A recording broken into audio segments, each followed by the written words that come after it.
20 plus years pa dito. Okay, play na yung MRI. Multiple medial meniscus. With a complex tear of its posterior vertical longitudinal tear of the posterior body and a radial tear of his anterior horn. The medial fragment of the anterior horn of the medial meniscus appear displaced, okay, medially into intercondylar notch, while a possible premeniscal fragment is also noted just anterior. The anterior horn of the medial meniscus. Okay, alam mo ibig sabihin nito, sir? Ay, pina-explain ko sa'yo. Okay. Ito, pupunta tayo ngayon dito sa chart ng mga meniscus tear. Ayan. Meron kang meniscus tear sa longitudinal. Ayan, longitudinal. Ibig sabihin yan, ayan. Ayan, longitudinal. Tapos, yung medial, sambang medial. Horizontal, ayan yung mga longitudinal tear. Ayan, paikot. Ang ibig sabihin medial, ayan, medial. Dito panloob. Pag lateral, malalaman mo, lateral, yung may isa pang buto. Ayan, ang nangyayari ngayon kay sir. Okay, may longitudinal siya. Tapos, and multiple medial. Okay, longitudinal meniscus. Meniscus yan pa rin yun dito sa longitudinal meniscus. Ito pa rin binabanggit yan. Yan ang meniscus eh. Yan yung mga part ng meniscus. Yan, meniscus tear. Yan. Ngayon, na-displace. May nakalagay rito, displace. Siyempre, umusog dahil punit na to eh. Punit na yan. Okay? Ngayon, uusog ngayon yan kasi meron niyang dumadagan na tinatawag na femur bone. Uusog ngayon yan. Siyempre, yung bigat natin galing taas. Uusog ngayon yan. Kaya ngayon, makakaramdam ka ng sakit-sakit sa tuhod. Yung ACL do may partial tear. Wala namang binanggat eh. Low grade partial Wala. tear. Mas o yun. Kuha. Ibig sabihin ng low grade kasi meron na tawag na high grade or pull or torn. Ibig sabihin, sabihin natin ganito kakapal yung ano, may kudlit lang yun. Pero syempre magkikreate pa rin ng pain yun. Ngayon, itong problema natin, multiple yung tama mo sa meniscus, sa medial meniscus. Pinakita ko na sa'yo kung ano yun. Ngayon, vertical and longitudinal. May nakalagay ron, vertical, horizontal tear. Ayan, longitudinal. Ubusa natin loob ng ano mo. Okay. Okay, possible premeniscal fragment. Ngayon, tutunog-tunog yan kasi may meniscal fragment. Sa sayad-sayad yun. Ano ba ibig sabihin ng fragments? Yung mga parang ribari-baba.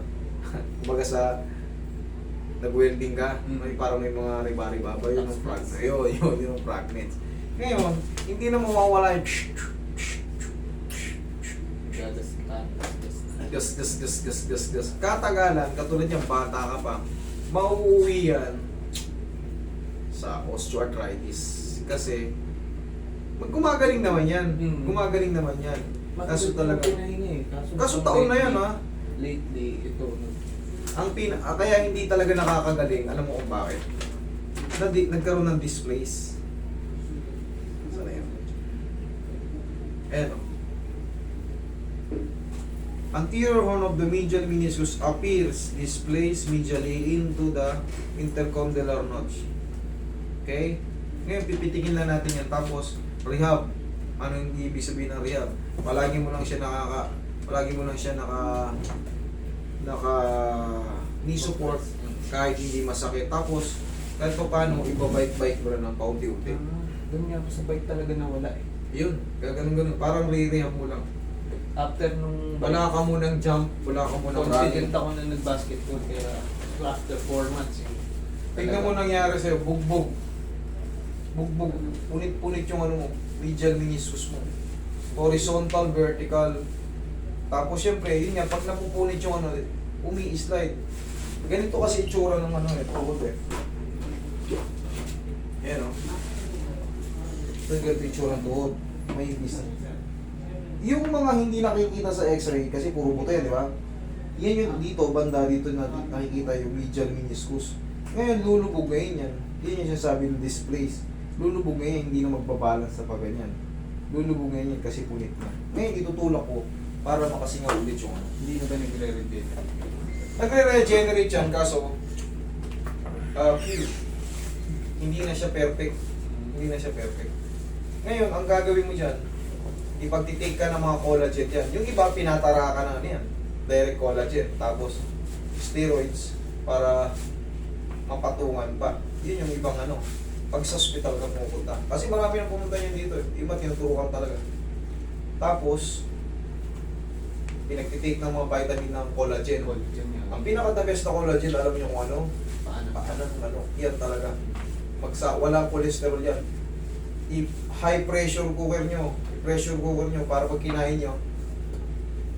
Tapos lagyan nyo ng ano. Lagyan nyo ng malunggay.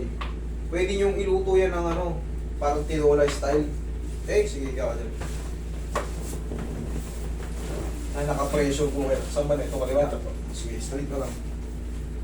Ngayon, saan ka nasasaktan? Anong part? Paano ka na? Sa paglalakad? Maganda yun eh. Ito kasi sa Sa hagdan. Okay siya eh. Tapos try ako badminton. Tapos naman ako, pero Hindi parang ka, sumakit lang siya eh. hindi ka muna advisable sa mga activity na mga ganun eh. Kasi syempre badminton, habol ka rin ng habol.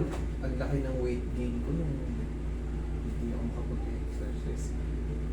Ayun, magbabike-bike ka muna siya, tapos bilad-bilad ng konti para napapawisan. Ayun lang muna, pero yung high endurance, wala muna. Ayan, i-type mo na yan. Multi-level meniscus tear. After Lalabas yan, na nga talagang siguro 1.5 year talagang walang activity. oh. Bike-bike Kasi lang talaga yung trauma din sa ano. Halos 2 months akong hindi nakalakad. Kaya nga, syempre, hindi mo siya madiinan kasi may sugat. Punit, ibig sabihin sa Tagalog ng tear. Punit yung ano mo. Ngayon, saan ba pumunta ang bigat? Junction yan, shock absorber natin ng tuhod. Talagang tatama siya, masasaktan ka. Ang maganda nito, hindi siya complete. Para sa akin ha, mas maganda pa to kaysa na complete full thickness tear or torn ACL. Yun ang mahirap. Pag torn ACL ka, automatic yari ka. Meniscus kasi, pangkaraniwan na pupunit talaga yan, lalo pag umiidad tayo. Ang pangit lang dyan kasi bata ka pa, punit-punit na yung ano mo. Pagdating mo ng mga 55 pataas, maaari kang magkaroon ng ano, pagliko ng tuhod. Yun ang possible. Relax mo lang.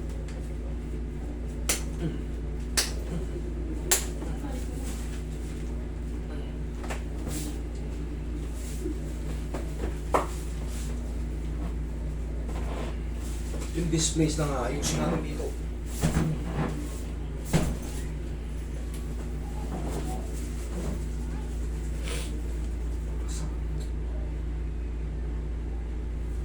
Lagyan mo lang doon ng ano, knee support. Meron po akong Day by day, tanggalin mo lang siya pag matutulog ka. Ayan, para kang magre-rehab muna sa sarili mo.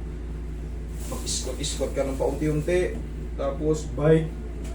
Para hagdanan, okay lang po may hagdan. sa hagdan, okay. Alalayan mo muna kasi wala, may sugat eh. May punit. Paikot yun eh. Yung pinakita ko na sa example mo, paikot. Meron kang vertical, horizontal, longitudinal.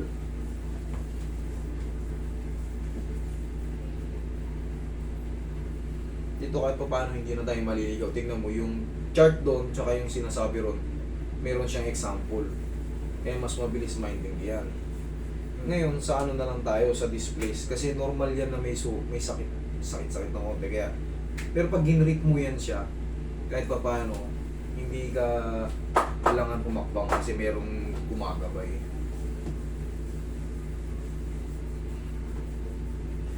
Pero goods ka pa rin kahit pa paano. Hindi naputol yung ACL mo. Kung naputol siya, oo, makakagaling ka taon.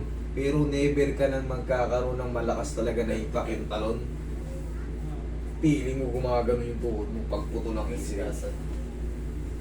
May ikas. Tsaka to gumagalaw na yan. Kaya mo nang ganun-ganunin yan. Kaya mong ganun-ganunin sa sarili.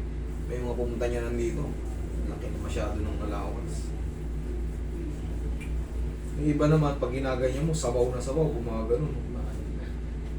Ito okay na natin. Kahit pa paano. masyadong maliit pa. Okay na.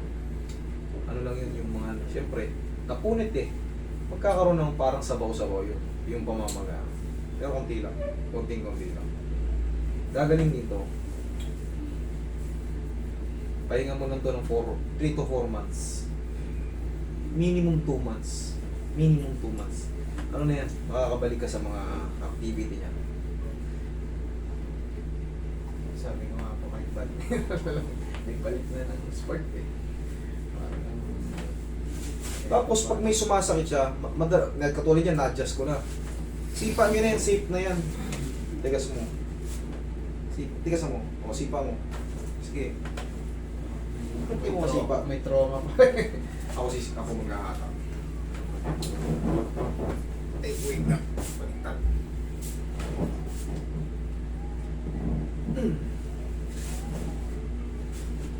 Ganyan lang yan, oh. Parang. Sige. Akat ka dyan.